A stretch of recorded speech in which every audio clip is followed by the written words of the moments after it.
Kael's life had always been defined by the streets. At 22, dark-skinned with short curly hair and lean muscles hardened by hardship, he navigated the alleys and cracked pavements of Lagos like a ghost.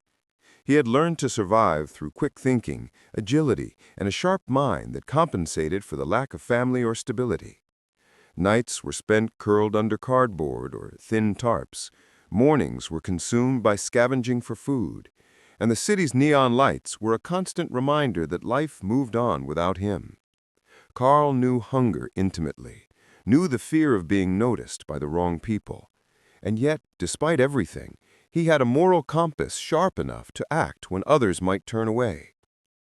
One rainy evening, Kael's instincts guided him to a dark alley where he noticed a man stumbling, shaking visibly, clearly pursued. The man was impeccably dressed, suit soaked through, eyes darting in panic. Behind him, 3 gangsters moved fast, their heavy boots pounding against the wet pavement. Without hesitation, Kael leapt into action. He grabbed the man's arm and pulled him into a narrow passage, guiding him beyond a dumpster and into the shadows. "You okay?" Kael hissed, his chest heaving. The man's eyes, wide and terrified, locked with Kael's. I don't know how to thank you," he stammered. Kael shook his head. "Stay alive," he said simply. That one decision, an act of courage and compassion, would soon redefine Kael's life. 2 weeks later, Kael's world tilted completely. While scavenging near a dilapidated market, a sleek black car stopped beside him. A lawyer, sharply dressed in gray, stepped out holding a gold-stamped envelope. "Kael Morgan?" the lawyer asked. Kael nodded cautiously, unsure whether this was some trick. "I represent Jonathan Harrington. You may not know him personally, but 2 weeks ago you saved his life. He has left everything to you, his properties, his business empire, and his financial holdings. Legally, it is all yours." Kael's mind reeled. The streets, the hunger, the nights of shivering under cardboard suddenly felt like memories from a distant lifetime. Wealth, luxury, and power, a world that had been completely alien, was now his. The lawyer handed him documents, briefed him on legal procedures, and explained that Harrington had left instructions for Kael's immediate transfer to a private residence prepared in his honor. Kael stood in disbelief, feeling the weight of possibilities and responsibilities pressing down at once. The next morning, Kael arrived at Harrington's private penthouse in the heart of the city. Marble floors gleamed under ambient lighting, crystal chandeliers sparkled, and floor-to-ceiling windows framed a cityscape he had never imagined from above.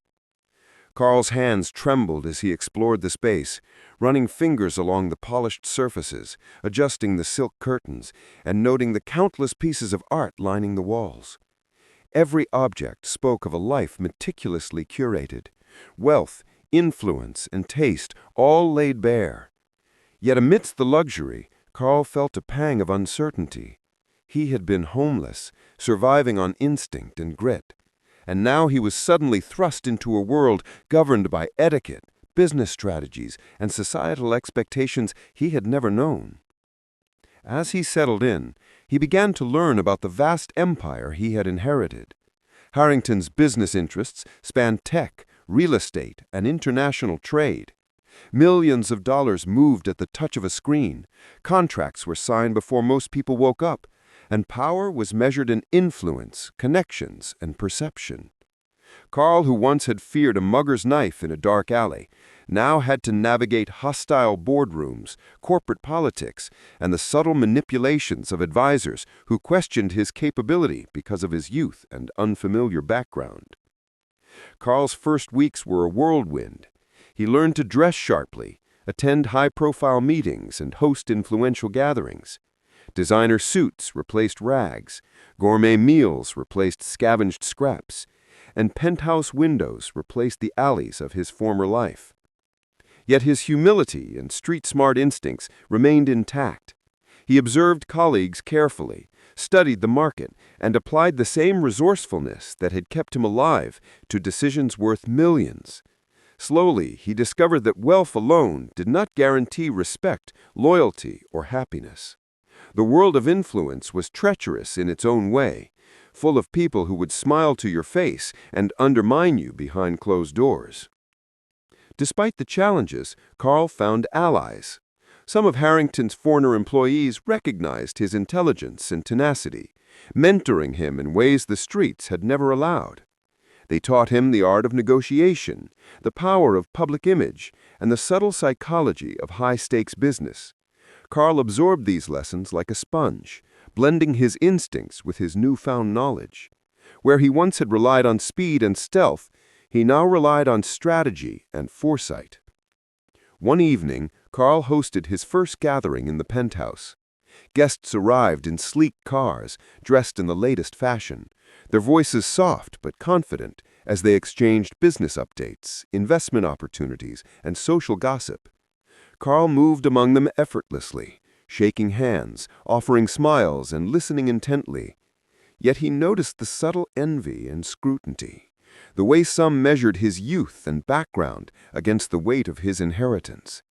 In that moment, Kael realized that while wealth had elevated him, it had also placed him under a new kind of microscope. Here, survival meant more than speed or cunning. It meant perception, influence, and control. Amidst the luxury, Kael never forgot the streets. He visited old neighborhoods discreetly, checking on friends he had grown up with, offering small acts of generosity without fanfare. He remembered nights of hunger and cold, and it reminded him of the fragility of comfort and the responsibility that came with sudden fortune. He invested in community projects, started small initiatives for education and youth entrepreneurship, and used his influence to create opportunities for those who, like himself, had once walked the streets with nothing but grit and courage. Months passed, and Kael's confidence grew. He mastered the art of the boardroom, hosted lavish events that attracted influential figures from around the world, and navigated the treacherous waters of wealth with a unique perspective. He combined Harrington's legacy with his own vision, transforming the empire into one that balanced profit with impact. And through it all, Kael remained grounded, remembering the nights he had spent under cardboard shelters, the fear of being invisible, and the small choices that had kept him alive. Yet the journey was not without danger.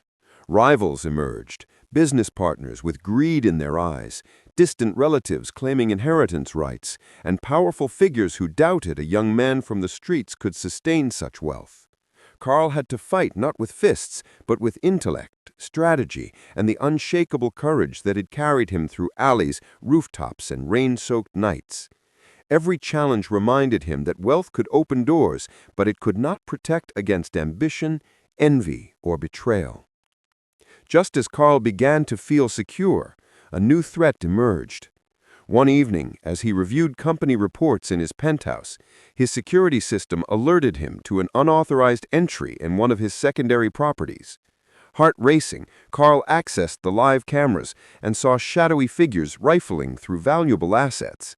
This was no ordinary burglary. The sophistication suggested a rival with both resources and intent. Kael knew he had to act.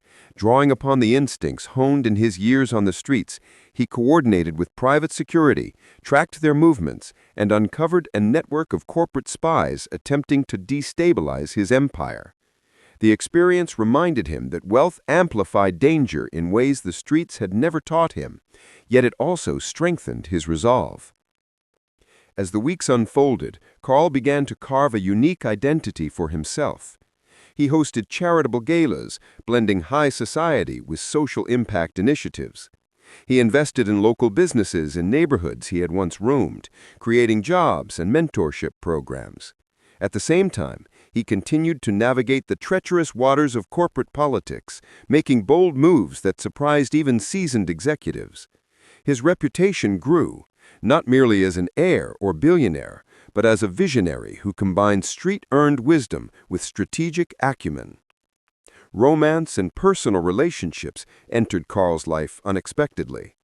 A young art curator named Amara caught his attention at a gallery opening. Intelligent, confident, and unafraid to challenge him, She was unlike anyone Carl had ever met. Their conversations flowed effortlessly, blending business insights, philosophical debates, and shared experiences of navigating challenging worlds. For Carl, she became both a partner and an anchor, reminding him that amidst wealth and influence, human connection remained the most valuable currency. In the end, Carl discovered that wealth was not merely about possessions or status. It was about influence, responsibility, and the capacity to transform lives. From the streets to skyscrapers, he had carried with him courage, empathy, and integrity, qualities that no inheritance could grant, but that had allowed him to wield it wisely. Standing on his penthouse balcony one evening, city lights glittering below, wind lifting his curls, Carl smiled fully for the first time in his life. He had everything he had once only dreamed of: